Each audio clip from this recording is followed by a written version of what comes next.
അസ്സലാമു അലൈക്കും വറഹ്മത്തുള്ളാഹി വബറകാതുഹു. പ്രിയപ്പെട്ട സഹോദരി സഹോദരന്മാരെ, ഇന്ന് ഞാൻ നിങ്ങളോട് പറയാൻ പോകുന്ന വിഷയം പഠനത്തിൽ പുരോഗതിയുണ്ടാകാൻ, മറവി ഇല്ലാതിരിക്കാൻ വേണ്ടിയുള്ള ഒരു അറിവായിട്ടാണ്. നാം നിത്യേന ചൊല്ലുന്ന ഒരുപാട് സ്വലാത്തുകളുണ്ട്. അതിൽപ്പെട്ട ഒരു പ്രധാനപ്പെട്ട സ്വലാത്താണ് സ്വലാത്തുൽ കമാലിയ. ഈ സ്വലാത്തിന് ഒരുപാട് നേട്ടങ്ങളുണ്ട്. നബി സല്ലല്ലാഹു അലൈഹി വസല്ലമ തങ്ങൾ പറഞ്ഞു, ഖിയാമത്ത് നാളിൽ എന്നോട് ഏറ്റവും ഇഷ്ടപ്പെട്ട ആളുകൾ എന്നിൽ ഏറ്റവും കൂടുതൽ സ്വലാത്ത് ചൊല്ലുന്ന ആളുകളാണ്. അതുകൊണ്ട് തന്നെ ഇന്ന് നമ്മുടെ മക്കൾ സ്കൂളുകളിലും മദ്രസകളിലും പഠിച്ചു കൊണ്ടിരിക്കുകയാണ്. അവർക്ക് അവരുടെ പരീക്ഷ എളുപ്പമാവാൻ, അതുപോലെ തന്നെ നല്ല അറിവ് കരസ്ഥമാക്കാനും മറവി ഇല്ലായ്മ ചെയ്യാനും പറ്റിയ ഒരു സ്വലാത്താണ് ഞാൻ പറയാൻ പോകുന്നത്. സ്വലാത്തുകൾ ധാരാളം ചൊല്ലിയാൽ തന്നെ ആഖിറത്തിൽ നമുക്ക് രക്ഷപ്പെടാൻ കഴിയും.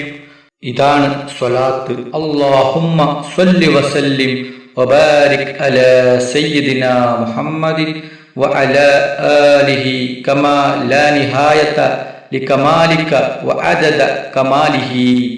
സ്വലാത്ത് ഒന്നും കൂടി പറയാം. അല്ലാഹുമ്മ സ്വല്ലി വസല്ലിം വബാരിക് അലാ സയ്യിദിനാ മുഹമ്മദിൻ വഅലാ ആലിഹി കമാ ലാ നിഹായത ലികമാലിക വഅദദ കമാലിഹി. ഈ സ്വലാത്ത് എന്ന് പറയുന്നത് സാധാരണ സ്വലാത്ത് പോലെയല്ല. ഈ സ്വലാത്ത് ഒരു വട്ടം ചൊല്ലിയാൽ 70,000 പ്രാവശ്യം സ്വലാത്ത് ചൊല്ലിയതിന്റെ പ്രതിഫലം എന്നല്ല, 1,00,000 സ്വലാത്ത് ചൊല്ലിയതിന്റെ പ്രതിഫലമാണ്.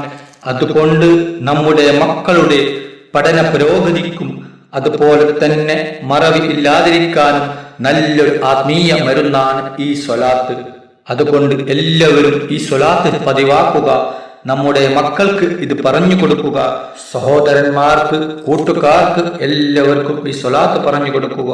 അല്ലാഹു സുബ്ഹാനഹു വ തആല മുത്തുനബി മുഹമ്മദ് മുസ്തഫ സല്ലല്ലാഹു അലൈഹി വസല്ലമ തങ്ങളുടെ മേലിൽ സ്വലാത്ത് ഏറ്റി ചൊല്ലുന്ന മുത്തഖീങ്ങളിൽ ഉൾപ്പെടുത്തി അനുഗ്രഹിക്കട്ടെ. ആമീൻ യാ റബ്ബൽ ആലമീൻ.